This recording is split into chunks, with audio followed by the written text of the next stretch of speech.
Chairman గారికి, దేవి ప్రసాద్ గారికి, ఉన్నటువంటి మిత్రులందరికీ, ఇచ్చేసినటువంటి పాత్రికేయ మిత్రులందరికీ హృదయపూర్వకంగా నమస్కారం. చైర్మన్ గారు చాలా విషయాలు మీతో ప్రెస్ మీట్ ద్వారా పంచుకున్నారు. వారు చెప్పిన అంశాలు నేను టచ్ చేయకుండా దానికి కొంత యాడ్ చేసే ప్రయత్నం చేస్తాను. నిన్న సభ బహుశా ఆంధ్రప్రదేశ్ చరిత్రలో, తెలంగాణ ఆంధ్రప్రదేశ్ చరిత్రలో ఒక కమ్యూనిటీ గుండె పగిలినప్పుడు, గాయం అయినప్పుడు, రక్తం ఏరులై పారుతున్నప్పుడు, భావితరాలకి భవిష్యత్తు మృగ్యమైనప్పుడు ఎలాంటి ఆక్రందన అయితే వస్తుందో అలాంటి ఆక్రందనలో నుంచి వచ్చినటువంటి ఉక్రోషం, పౌరుషం ఎలా ఉంటుందో నిన్న గుంటూరు నడిబొడ్డులో ఈ రాష్ట్ర ప్రభుత్వమే కాదు యావత్ ప్రపంచం చూసింది. చైర్మన్ గారు చెప్పినట్టుగా దానికి వారో, నేనో, వారి మిత్ర బృందమో కారణం కాదు. దానికి ప్రధాన కారణం ప్రజలు,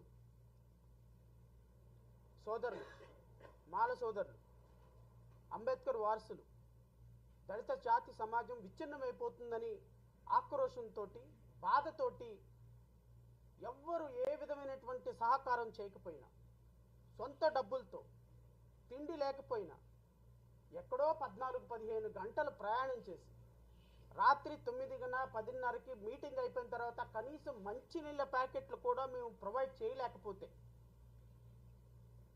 మా సొంత డబ్బులతో మేము జాతి కోసం ఏదైనా చేస్తామని చేసి వారి కష్టాన్ని మాకు ఒక ప్రతిరూపంగా చూపించి ఈ దేశంలో ఇంకా రాజ్యాంగం బ్రతికి ఉండటానికి మేము పోరాటం చేస్తామని మాకు స్ఫూర్తినిచ్చినటువంటి ప్రతి ఒక్క బిడ్డకి, అక్కడ చేరినటువంటి బిడ్డకి నేను కృతజ్ఞతలు తెలియజేస్తున్నాను. చైర్మన్ గారి తరపు నుంచి, వారి మిత్ర బృందం తరపు నుంచి. మేము చేసింది, మా పార్టీ చేసింది చాలా తక్కువ. ఏదో శ్రీరాముడు ఒక బ్రిడ్జి కడుతుంటే దానికి ఒక ఉడత సహాయంలాగా చేశాం తప్ప నిజమైనటువంటి సహకారం, దేవి ప్రసాద్ గారి భుజాల మీద ఎత్తుకున్నటువంటి సంకల్పం, వారి మిత్రులు చూపించినటువంటి చొరవ, ప్రతి ఒక్క సైనికుడు లాగా పనిచేసినటువంటి ప్రజలు, అంబేద్కర్ వారసులు నిన్న విజయం, సభ విజయవంతం అవటానికి ప్రధాన కారణమని నేను వ్యక్తిగతంగా భావిస్తున్నా. ఇలాంటి సభలు ఇది అంతం కాదు, నిన్నటి సభ ఆరంభం మాత్రమే. నేను రాజకీయ పార్టీలకి, ప్రధాన రాజకీయ పార్టీలకి నేను చాలా స్పష్టంగా నిన్న సభ నుంచి ఒక సమావేశం, ఒక మెసేజ్ పంపించాం. వ్యక్తిగతంగా చంద్రబాబు నాయుడు గారు అంటేనో, జగన్మోహన్ రెడ్డి అంటేనో, లేకపోతే పవన్ కళ్యాణ్ అంటేనో, లేకపోతే మోడీ అంటేనో ఎవరికి విభేదాలు లేవు. కానీ 70-80 లక్షలుగా ఆంధ్రప్రదేశ్ రాష్ట్రంలో, తెలంగాణలో 30-40 లక్షలుగా ఉన్నటువంటి ఒక పెద్ద కమ్యూనిటీ, కేవలం ఈ ఒక్క కమ్యూనిటీ గురించి మాత్రమే నేను మాట్లాడటంలా. ఎందుకంటే ఈ విజయోత్సవ సభలో నేను ఈ విషయాలు చెప్పడం కరెక్ట్ కాదన్న సంగతి నాకు తెలిసినప్పటికీ, ఈ దేశంలో నిన్న సుప్రీంకోర్టు ఆగస్టు 1వ తారీఖున ఇచ్చిన జడ్జిమెంట్ ఏ విధమైన రిప్లికేషన్స్కి దారి తీయబోతుంది అనేది ప్రతి క్షణం ప్రజలతో మాట్లాడటానికి నేను ప్రయత్నం చేసే భాగంలో మాత్రమే ఈ మాట కూడా నేను చెప్తున్నా. రాష్ట్ర ప్రజలందరూ ఒక్కసారి గమనించమని కోరుతున్నా. ఈ దేశంలో షెడ్యూల్డ్ క్యాస్ట్గా ఆర్టికల్ 341లో పేర్కొన్న విధంగా షెడ్యూల్డ్ క్యాస్ట్లో 1108 కులాలను చేర్చబడ్డాయి. భారతదేశం మొత్తం కూడా 1108 కులాలు 29 రాష్ట్రాల్లో మొత్తం 40 కోట్ల మందిగా, రమారమిగా 40 కోట్ల మంది దళిత బిడ్డలు ఉన్నారు. ఈ 40 కోట్ల మంది దళిత బిడ్డలు నిజంగా గనక ఏదో ఒక రోజు ఒక తాటి మీదకి వస్తే ఈ దేశంలో రాజ్యాధికారం, బాబాసాహెబ్ అంబేద్కర్ కలల కన్నా రాజ్యాధికారం సాధించడం పెద్ద కష్టమేం కాదు. ఎందుకంటే ఈ దేశంలో సింహభాగంగా ఉన్నటువంటి 25% ఉన్నటువంటి దళిత బిడ్డలు ఒక రోజు ఒక తాటికి వస్తే ఖచ్చితంగా ఈ దేశంలో ఢిల్లీ పీఠాన్ని శాసించటం పెద్ద కష్టమేం కాదు. ఎందుకు కష్టం కాదనే మాట కూడా నేను చెప్తున్నా. 2014, 2019, 2024లో రమారమి భారతీయ జనతా పార్టీకి వచ్చినటువంటి టోటల్ ఓట్లు 2024 సెన్సస్ క్యాలిక్యులేషన్ ప్రకారం, ఎలక్షన్ కమిషన్ రిపోర్ట్ల ప్రకారం 23,72,59,000 ఓట్లు వచ్చినాయి. 240 కాన్స్టిట్యున్సీలకి ఈ దేశంలో ప్రధానమంత్రి పీఠం అధిరోహించినటువంటి నరేంద్ర మోడీకి వచ్చిన ఓట్లు, Bharatiya Janata party and align గ్రూప్కి వచ్చినటువంటి ఓట్లు 23 కోట్ల మంది. 23 కోట్ల మంది ఓట్లేస్తే ప్రధానమంత్రి పీఠంలో కూర్చున్నారు. అదే 23 కోట్ల మంది ఏదో ఒక రోజున దళిత బిడ్డల్లో గనక 23 కోట్ల మంది మనం ఒక పార్టీకి ఓటేస్తే, లేకపోతే ఒక మాయావతికి ఓటేస్తే, లేకపోతే ఇంకొక పార్టీకి ఓటేస్తే ఈ దేశంలో రాజ్యాధికారం ఎందుకు సాధ్యం కాదు ఈ దళిత బిడ్డలకు అనేటువంటి ఒక అప్రహెన్షన్ తోటి నిన్న జరిగినటువంటి ఒక ఆగస్టు 1వ తారీఖున ఇచ్చినటువంటి జడ్జిమెంటు మాలలందరూ వ్యతిరేకిస్తున్నారు. మాలలు వ్యతిరేకించే పరిస్థితి కాదు ఇది. నేను అంతా సమాజం మొత్తాన్ని కోరుతున్నా. రేపొద్దున 1108 ఉపకులాల మధ్య, తమిళనాడులో 3 ఉపకులాల మధ్య తీవ్రమైన పోటీ ఉంది.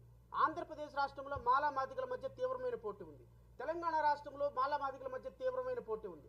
ఇక్కడ ఒకే సింపుల్ ఎగ్జాంపుల్ చెప్తా. ఆంధ్రప్రదేశ్ రాష్ట్రంలో ఉన్న ఇప్పుడు మాలలకి శత్రువు ఎవరండి? ప్రధాన శత్రువు మాదిగలుగా చూపించబడుతున్నారు. మాదిగలకి ప్రధాన శత్రువు ఎవరు? మాలలు చూపించబడుతున్నారు. అంటే ఈ రోజు రాష్ట్రాన్ని మొన్నటిదాకా పరిపాలించిన జగన్మోహన్ రెడ్డి శత్రువు కాదు మాకు. ఇప్పుడు పరిపాలిస్తున్నటువంటి చంద్రబాబు నాయుడు శత్రువు కాదు. మాకు శత్రువు ఎవరు అంటే ఇప్పుడు ప్రధానమైనటువంటి శత్రువు వీళ్ళ ప్రకారంగా మాదిగలు. మాదిగ సోదరులకు శత్రువులు ఎవరంటే మేము. అంటే మాలలకి మాదిగలకి శత్రువులుగా చేసి కమ్మారెడ్డి సోదరులు అనే వాళ్ళు శత్రువులు కాదు అని ఎలిమినేట్ చేసి భారతదేశం మొత్తంలో, ఈవెన్ తెలంగాణలో కూడా అదే పరిస్థితి. 2 కులాల మధ్య, ఈవెన్ తమిళనాడులో అదే పరిస్థితి, ఉత్తరప్రదేశ్లో అదే పరిస్థితి, మధ్యప్రదేశ్లో అదే పరిస్థితి, కేరళలో అదే పరిస్థితి, కర్ణాటకలో అదే పరిస్థితి. ఇలా రాష్ట్రాల్లో ఉన్నటువంటి ఉపకులాల మొత్తాన్ని కూడా విభజించేసేసి వీళ్ళు కొట్టుకుని చచ్చిపోయేటట్టుగా దేశంలో ఇంక ఎప్పటికీ రాజ్యాధికారం సాధించకుండా 40 కోట్ల మంది ప్రజలని 400 విభాగాలుగా విభజించినటువంటి అత్యంత దుర్మార్గకరమైనటువంటి జడ్జిమెంట్ ఈ జడ్జిమెంట్. ఇప్పుడు చెప్పండి, ఇది ఒక మాలలకే ఇబ్బందా, లేకపోతే బాబాసాహెబ్ కలల కన్నా రాజ్యాధికారానికి ఇబ్బందా? ఈ రాజ్యాధికారాన్ని సాధించాలి అంటే అందరూ ఒకటిగా ఉండాలని రిజర్వేషన్ పెడితే ఆ రిజర్వేషన్ మీ ఇష్టం వచ్చినట్టు పప్పు బెల్లాల్లాగా పంచుకోవచ్చని సుప్రీంకోర్టు చెప్తే, ఒక భారతీయ జనతా పార్టీకి సంబంధించినటువంటి ఒక ప్రధానమంత్రి ఒక ఉపకులానికి సంబంధించినటువంటి మీటింగ్ హైదరాబాద్లో పెడితే ఢిల్లీ నుంచి పరిగెత్తుకుంటూ అక్కడికి వచ్చి కూర్చొని పక్కన కూర్చోబెట్టుకొని వాటేసుకొని ఓదార్చినటువంటి చరిత్ర ఇంకో పోరాటానికి ఉందా? ఎందుకు అంటే మందకృష్ణ మాదిగ అనేటువంటి ఒక వ్యక్తిని అడ్డం పెట్టుకొని ఈ దేశంలో దళితులు రాజ్యాధికారానికి రాకుండా మోడీ పన్నిన పన్నాగమే సుప్రీంకోర్టు జడ్జిమెంట్ ద్వారా ఈ దేశ చరిత్రని మార్చడానికి అవకాశం ఉన్నటువంటి ఒక దుర్మార్గకరమైనటువంటి జడ్జిమెంట్గా నేను అభివర్ణిస్తున్నా. ఖచ్చితంగా చూసే ప్రజలు కూడా దీన్ని అప్రిషియేట్ చేయండి. ఈరోజు ఎస్సీలకే వచ్చింది, కానీ ఈ జడ్జిమెంట్ ద్వారా ఆర్టికల్ 341 ప్రకారం అవకాశం లేనప్పుడు ఆర్టికల్ 342 ప్రకారం ట్రైబల్ పీపుల్కి కూడా రేపొద్దున వర్తిస్తుంది. ఎరికల వాళ్ళు కొంచెం ముందుకెళ్లారు, యానాది వాళ్ళు ఇంకా తక్కువగా ఉన్నారని వాళ్ళ మధ్య రేపు విభజన తీసుకొస్తారు, వాళ్ళ మధ్య రిజర్వేషన్ తీసేస్తారు. సో మాలకి మాదిగకి 59 ఉపకులాలకే కాదు, భారతదేశంలో ఉన్న 1108 ఉపకులాలకి ట్రైబల్ పీపుల్కి కూడా రేపొద్దున ఈ జడ్జిమెంట్ అనేది ఒక శిరాఘాతం కాబోతుంది అని ఒక మెసేజ్ ఇవ్వటం కోసమే మేము చేస్తున్నటువంటి ప్రయత్నం, ప్రసాద్ గారు చేస్తున్నటువంటి ప్రయత్నం. ఈ ప్రయత్నాన్ని అప్రిషియేట్ చేయండి. ప్రయత్నంలో లొసుకులు వెతకండి. నిజాయితీగా నిష్కల్మషమైనటువంటి మనసుతో ఒక బృహత్తరమైనటువంటి కార్యాన్ని తమ భుజాలకు ఎత్తుకున్నటువంటి దేవి ప్రసాద్ గారి వెంట నడవటానికి ఈ యావత్ దళిత సమాజం మొత్తం, అంబేద్కర్ వోదరు మొత్తం సిద్ధంగా ఉన్నారని అయితే నేను ఈ వేదిక నుంచి ప్రకటిస్తున్నా. ఇది పోరాటం ఇంతటితో ఆగదు సోదరుల. నేను ముఖ్యమంత్రి చంద్రబాబు నాయుడికి, ప్రతిపక్ష నాయకులు జగన్మోహన్ రెడ్డికి, ఈ దేశంలో రాష్ట్రంలో ఉప ముఖ్యమంత్రిగా ఉన్న పవన్ కళ్యాణ్కి, ఈ దేశాన్ని పరిపాలిస్తున్న నరేంద్ర మోడీకి చెప్తున్నా, 80 లక్షలుగా ఉన్నటువంటి ఉపకులంలో ఒక మాల సామాజిక వర్గాన్ని మీరు అవమానిస్తున్నారు. గుర్తుపెట్టుకోండి, వర్గీకరణ మీద మీరు ఒక్క అడుగు ముందుకు వేసినా అదే 100 అడుగుల అడుగుల్లాగా మిమ్మల్ని పాతాళాలకు తొక్కే అడుగు అయిపోతుంది. గుర్తుపెట్టుకోండి. ఈ రాష్ట్రంలో, తెలంగాణ రాష్ట్రంలో మాల సామాజిక వర్గం అనే మాత్రమే కాదు, దళిత బిడ్డలు కన్నెర్ర చేస్తే మీరు పారిపోయే రోజు ఒకరోజు వస్తుంది. ఈ పోరాటం ఇంతటితో ఆగదు.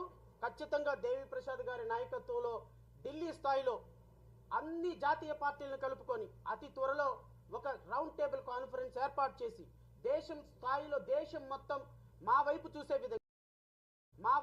విధంగా మేము చెప్పే ఆర్గ్యుమెంట్ని వినే విధంగా ఒక ఇంటలెక్చువల్ కమ్యూనిటీ ఏ విధంగా ఆలోచిస్తుంది, రాజ్యాంగం ఏ విధంగా విచ్ఛిన్నం అయిపోతుందని ఖచ్చితంగా వారిని సంప్రదించిన తర్వాత ఢిల్లీ స్థాయిలో ఆజాద్ని పిలుస్తాం, అంబేద్కర్ మనవడిని పిలుస్తాం, కలిసి వచ్చే అతువులు పార్టీ వాళ్ళని పిలుస్తాం, ప్రతి ఒక్కరిని అందరినీ ఏకం చేసి ఢిల్లీలో ఒక రౌండ్ టేబుల్ కాన్ఫరెన్స్ పెడతాం.